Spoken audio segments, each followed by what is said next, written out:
there. So, I actually dated a much, much younger man once. Right? If you guys have never dated a much older woman, okay, I highly recommend it. You know why? We are a lot less insecure.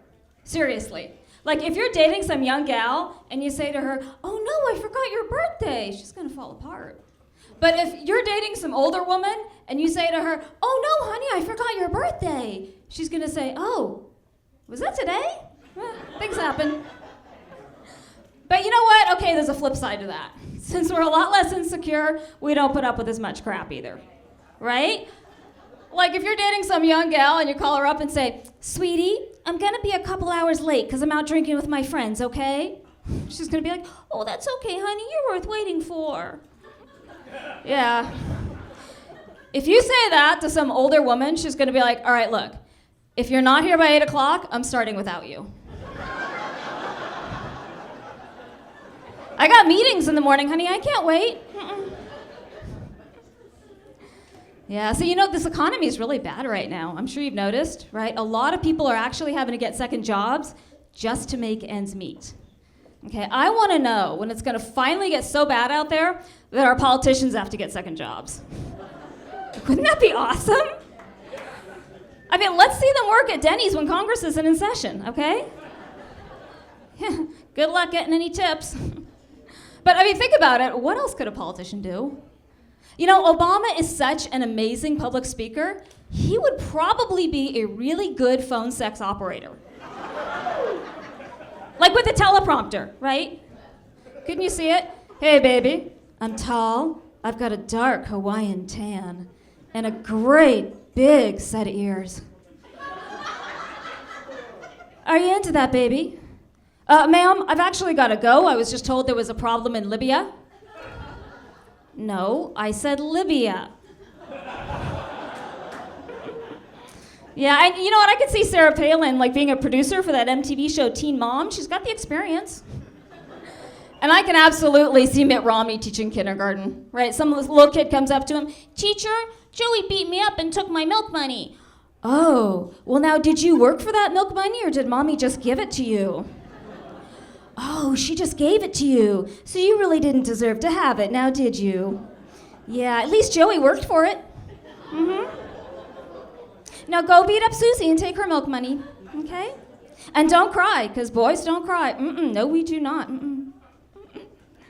But you know what's kind of sad? That when the economy's down, it sometimes hurts the president's approval ratings. Yeah, his must be really low by now, going by this economy. I mean, they're probably so low, he might actually have to have an affair just to boost him.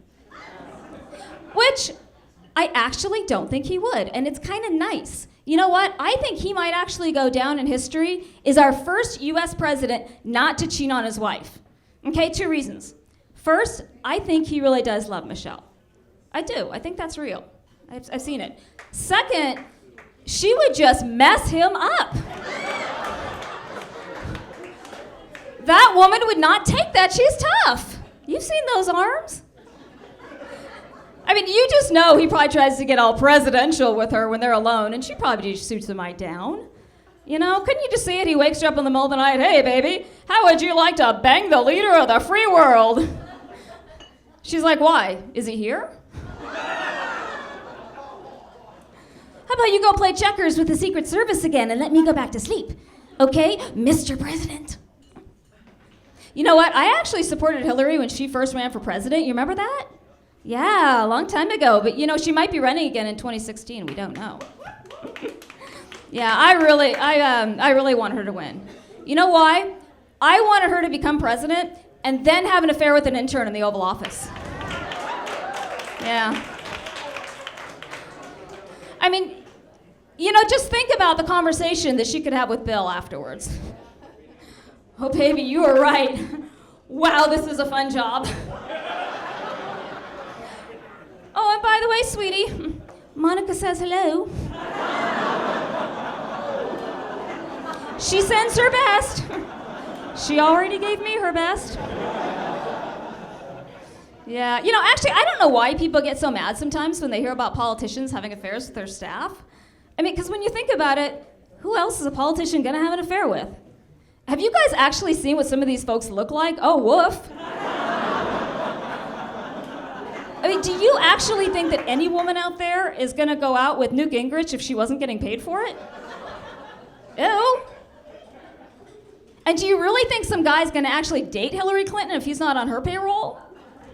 I mean, you might have thought she was a good Secretary of State. Okay, sure. But do you want to see her naked? Not so much. No, not really. Yeah. I do think it was funny, though, how much, like, when she was in office, how big of a deal it was, how her hair looked. You know, so every single reporter had to ask her about her hair almost? I thought that was so funny. I was just hoping that once she would answer, well, as Secretary of State for the United States of America, I think it's very important that I always look pretty so my husband won't look at other women. Do you think it's working? Now, how about you ask me some big boy questions and shut the hell up about my hair? Yeah, good idea. I actually feel sorry for anyone in that job, really. I mean, the world's falling apart. I'm sure you guys have heard about all those countries that had, like, overthrown their governments through protests. You've been following all that, right? Well, you know, it's interesting. I mean, people are out there getting arrested, risking being shot at, tortured. But you know what? That would never happen here, ever. You know why? Americans are far too lazy. Really, when we get mad at our government, we send out angry emails to a lot of people. Damn it. And post things on Facebook. Really mad about gas prices, WTF. 30 likes in an hour. So I actually went to DC once. It was a lot of fun. They have a spy museum there.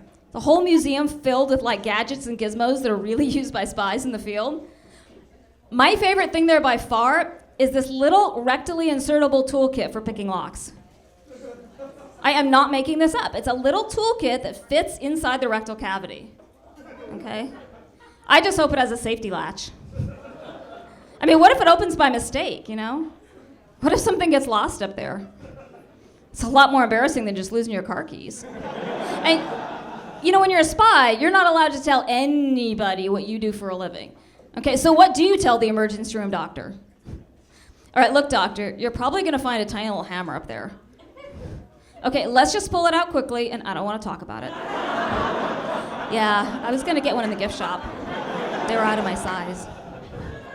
It's on back order. Yeah, so I went on a flight once that was like this 11-hour flight from hell because there were kids running around everywhere, you know, that kind of flight. Yeah, I just thought it was interesting because did you know that when you fly with an animal, you have to make a reservation in advance because they only allow 2 animals per plane per flight. Okay, I just think it'd be great if they did something like that with kids. Right, like allow the first 2 on board and put the rest in with luggage. It would totally work. I mean, they're small, they don't need a lot of oxygen. And if they didn't make it, you just get frequent flyer miles. Oh, Joey didn't make it? Want to go to Hawaii? All righty, thank you.